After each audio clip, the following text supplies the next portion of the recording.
Hi guys, Gareth here from Heartfelt Horsemanship. I wanted to show you guys these two youngsters have never been tied. You would have read in comments and posts I make, I don't actually teach horses to tie. I teach them to understand the halter and understand what's expected of them. And that translates, well, should translate to them being able to tie if I need to. I'm still going to make 100% sure there's no other horses or dogs running around that are going to bug them when I tie them. That's not a fair expectation of a prey animal. So we've got other horses all the way up there, but I'm not going to leave them unattended. And this is going to be really short, just see how they do. So Nelly over here, she turns 4 in October. Martini over here turns 2 in August, and he's an intact colt still. Nelly's obviously a filly. So I'm actually going to start. Let's start with Nelly. And let's see how she copes with this. I will do a single wrap as my starting point.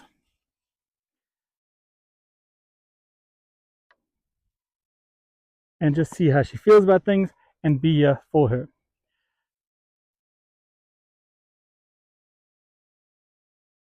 I do not want her to fight it out and create it like a patience pole. They've got to learn feel from give and release and understanding, not fight and then give up. That teaches oppositional reflex. And once you teach oppositional reflex, everything with a horse is a fight. And that's where people end up needing bigger bits and or the horse getting dull. So there, she's just gently figuring out where that is. I'll do an extra wrap here. Martini's getting in the way of her, so I'll ask him to give us some space. Thank you, boy.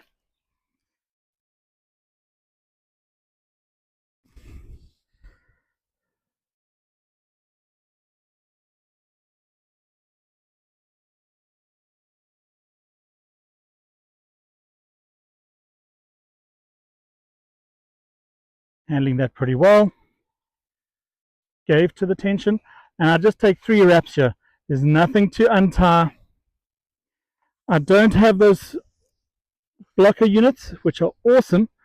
I just don't have them because I don't carry them around with me. And for my application, tying happens is about. So carrying an extra blocker isn't helpful. Okay, so Martini and I are going to hang out over here while Nelly has her practice. That's the first time she's ever been tied to something. And she'll just scratch her nose on the coils. And I will, before I ever put this to practical use, I will do a number of practices on this and see how long I can go for. Yeah, so she's got an understanding of the halter. She's learnt it from feel with having a human on the other end that understands and gives to her when she releases and keeps consistency if she pulls, but not pull back on her. You're doing very good, girl.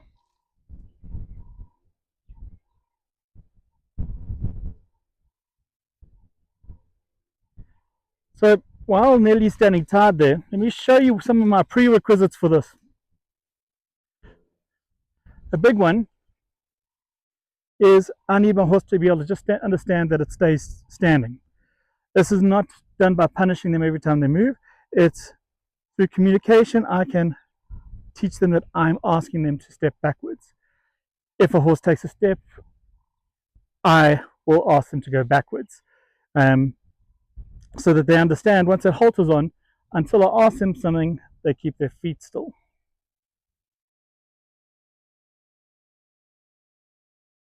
And that even applies to if, and this is where like the ground tie thing comes in, if I just make this rope loose here and I want to step back, he will stay there. So this is very new to Martini. He's never done any of this before, but his foundations are solid. Okay, let's let Nelly come off there and we'll give Martini a try. Well done, girl. Good job. Hey.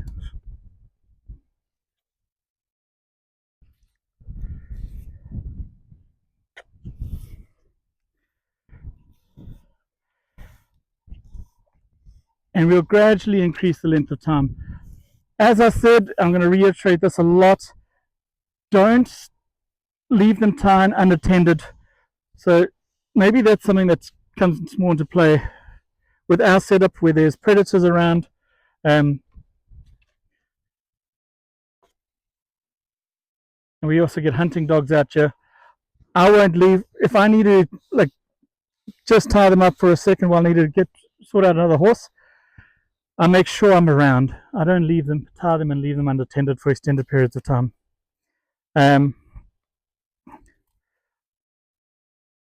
If you've got a few horses to get to and you've got a long walk and you want to tie one horse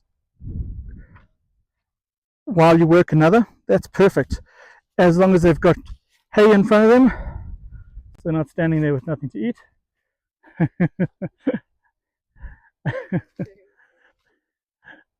A spaghetti moment from Lady and the Tramp. And as long as you're within sight of them and you can make sure that they're not getting interfered with. Gonna come forward, boy. Nelly, can't interfere with the boy. He was good with you.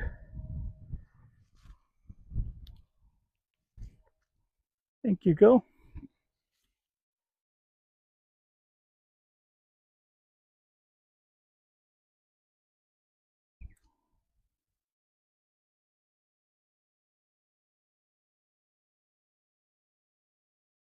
Okay, same with him. I'll start with a single wrap. Now he's younger, he's a colt.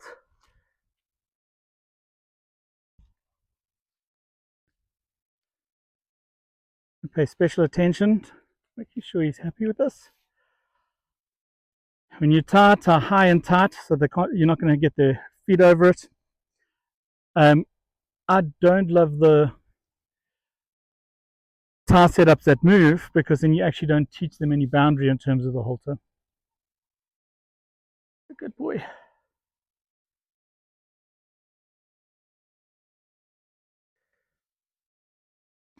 So he might end up being a little more understanding of this than Nelly because he was born with us.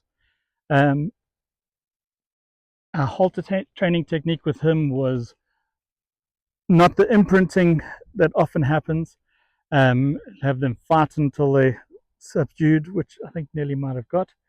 When Nelly came to me, I had to, as a 10-month-old, I had to halter train her. He kind of had this gradually from birth of learning to understand what was expected of him. So he might actually get this better than Nelly, even though he's younger than her and she's already started being saddled up and mounted on occasions.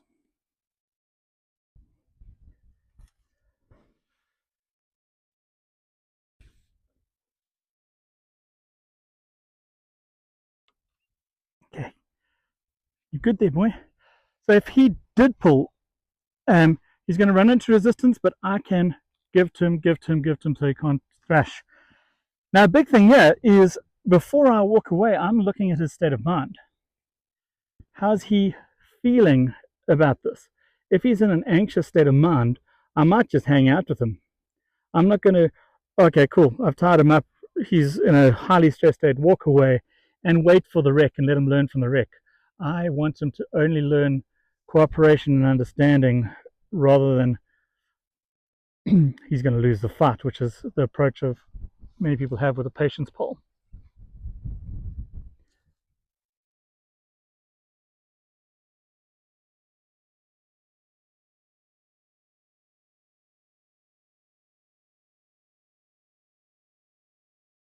I'm just getting him a little more relaxed before I walk away. Giving him some reassurance over here.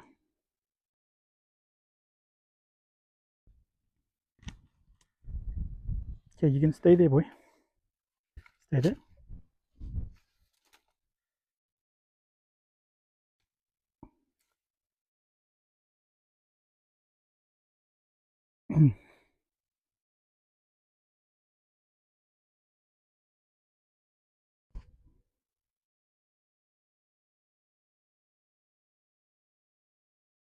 Being such a good boy. Look at you. This is the point. If you do your foundations right, these things aren't thrashing dusty affairs that get all the TikTok views. Those TikTok views that you're getting, it's about the drama. It's only funny and fun for the human, unless you're a human that actually looks at it and thinks that's not the nicest thing for that animal. For the horse, it is horrible. And it's not just the way it's done, that we are far away from that, and we need to start progressing to a point of considering the animal in this. There are better ways to do it, and you don't have to let the horse thrash and fight. That was very good, boy. He took a step, he ran into the halter, and he understood it's there. You're a very good boy. He's going to experiment with it a little bit. That's fun.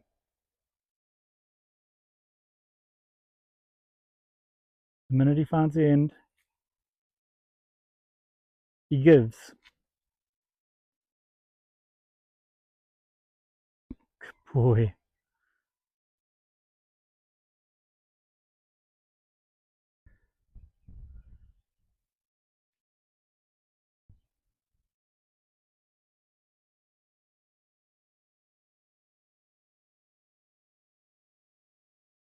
Okay, we'll call that right now, but we'll start growing how long Martini can stand tied.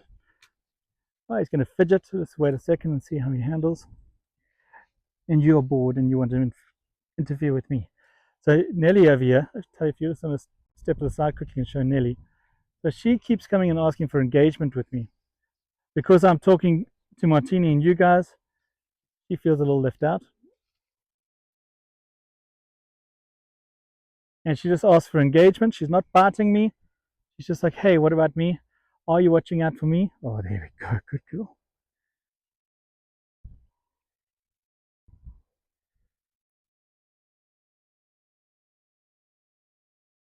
If she uses too much teeth, I'll just stop engaging.